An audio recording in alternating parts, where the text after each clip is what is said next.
بسم الله الرحمن الرحيم الحمد لله الذي جعل الذين لا يقلدون غير مجتهدين من أبناء البريطانيا والصلاة والسلام على إمام أهل السنة الذي أمر غير مجتهدين بالتقليد وأمر المجتهدين بالاجتهاد. شیخ صاحب محترم الله رستاسوم خوشحال ستی د زمونږ نن موضوع دا د مناظرې تقلید دوام لیکلی شوی دا او جواب دوام لیکلی شوی دا. یوه خبره زه وضاحت کول غواړم. شیخ محترم تاسو وفرمیل چې تاسو مدعیان یئ، نو دا خبره به سره واضحه کو. مونږ مدعیان یو په صورت د دې تحریر کې په نفس الامر کې تاسو مدعیان یئ ځکه چې تاسو حکم لګولی دی او مدعی درې تعریفونه دی، یو رشیدیه کړی دی او نور فقهاو کړی دی. دا درې وړه په تاسو هم صادق راځي، په مونږ باندې هم صادق راځي. لہذا حکم تاسو هم کړی دی، مونږ هم کړی دی. مونږ به د خپل حکم اثبات لپاره دلایل د قرآن او د حدیث نه پیش کوو او تاسو به د خپل اصولو مطابق د قرآن او د حدیث.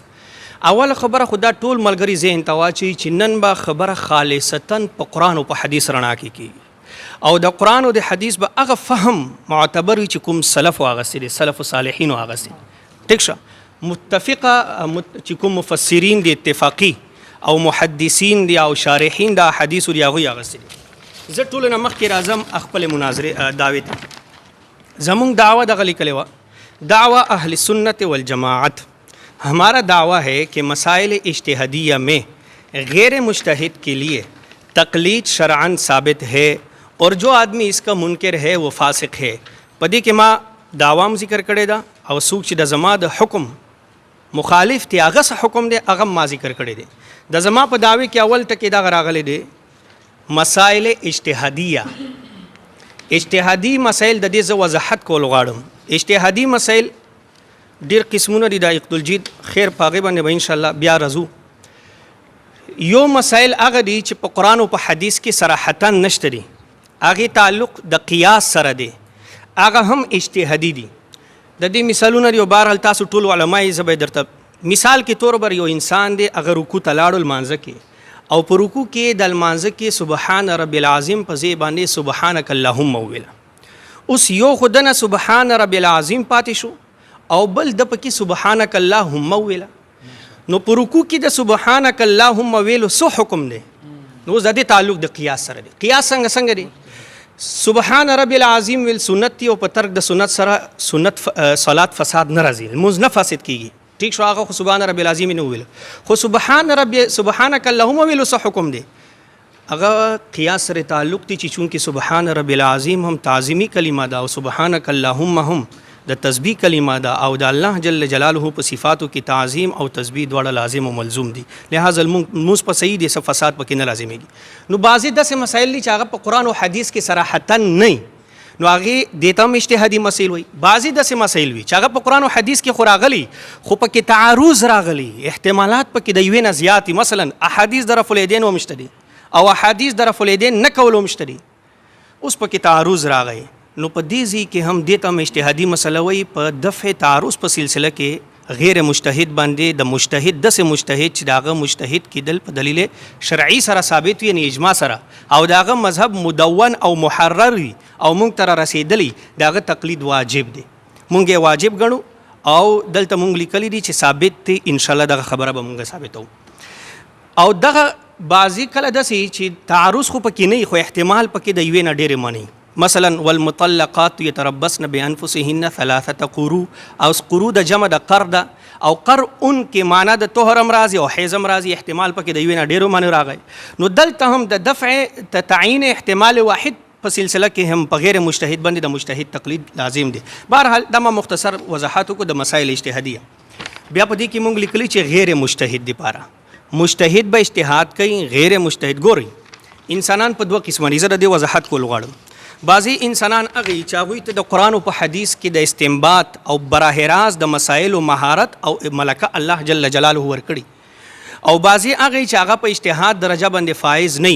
نو چې کوم مجتهدین دي هغه به اجتهاد کوي او چې کوم غیر مجتهد دي اجتهاد درجې ته نه دي رسېدلی هغه به د هغه تقلید کوي، د هغه خبره به مني، د هغه رایې پکې به ځي. دې ته وایي چې تقلید. د دې مثال داسې دی، زه به یو مثال درته پیش کوم. د دې مثال داسې دی لکه مثلا یو سړی دی ډرایور نه دی ګاډی نه دی زده هغه روان دی د بنو نه پېښور ته او دی په ګاډي کې کېناستو داسې کس سره چې هغه ډرایوینګ کوي خو ډرایوینګ یې زده نه دی نو زه تاسو نه تپوس کوم چې یو سړی ډرایوینګ زده نه دی او خپله هم ګاډی نشي چلولی او چا سره چې کېناستو هغه هم ډرایور نه دی نو دغه پېښور ته به دا سړی ورسېږي دغه به اکسیډنټ کوي که نه خپل ځان به هم خرابوي او د بل به هم خرابوي او یو سړی دی هغه خپله ډرایوینګ نه دی زده خو د بل چا سره په ګاډي کې کېناستو داسې کس سره چې هغه ډرایوینګ زده دی اوس دغه پېښور ته روان دی دغه به پېښور ته ورسېږي که نه دغه همدقه مثال د زمونږ او د غیر مقلدینو دی د دې حضراتو دی مونږ دا وایو چې مونږ خپله مجتهدین نه یو مونږ چا پکې روان یو هغه داسې خلکو چې قرآن او حدیث کې ورته بصیرت او اجتهاد درجه حاصله وه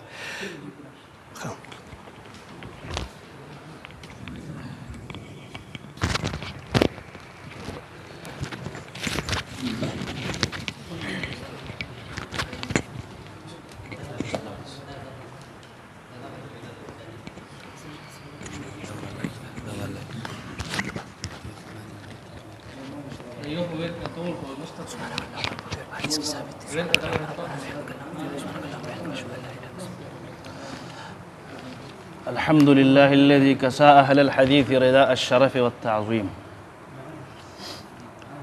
تلحمل سيبا خپل دعوه ویلا او خبره هم سامعين ته دا واضح وي چې زمونږ خبره روانه ده په تقلید باندې او قانون دا ده چې تحلیل کول د وضاحت د شي دا د هغې شي تعریف لره مستلزم وي نو زما یوه مطالبه د تلحمل صاحب نه دا ده چې ته به مونږ ته د تقلید تعریف کې ځکه قانون دا دی په دنیا کې او په دې ادارو کې هم دا قانون دی چې د نوي سړي انویسټیګیشن کېږي تحقیق کېږي چې دا نوی سړی د کوم ځای نه راغلی دی او شریعت هم دا ده چې هغه مونږ ته د تحقیق حکم راکوي واعلم انه لا اله الا الله فاعلم انه لا اله الا الله د تحقیق حکم دی مونږ ته نو چونکې تقلید یو نوی شی راغلی دی نو مونږ د تحقیق کول غواړو په تناظر او په میزان د کتاب او سنت کې نو د طلحه صاحب نه اوله مطالبه دا ده چې ته به مونږ ته د تقلید تعریف وکړي چېرې دا تقلید دی څه شی کیدای شي ته د تقلید داسې تعریف وکړي چې هغه زما او ستا په نظر مسلم وي نو بحث ته ضرورت نشته دی دا پکې بند کړه دې ته ضرورت نه دا پکې بند کړي هسې شور کوي نو که تا داسې تعریف د تقلید وکړو چې هغه زما او ستا په نظر مسلم دی بحث په دې ځي ختمو که تا د دې داسې تعریف وکړو چې هغه د کتاب او د سنت سره په منافات تام سره یې منافات و نو بیا به ما ته خبره حل کې او مخکې به ځو نو یوه خبره تلحمل صاحب زما واوره ته تقلید تعریف به کې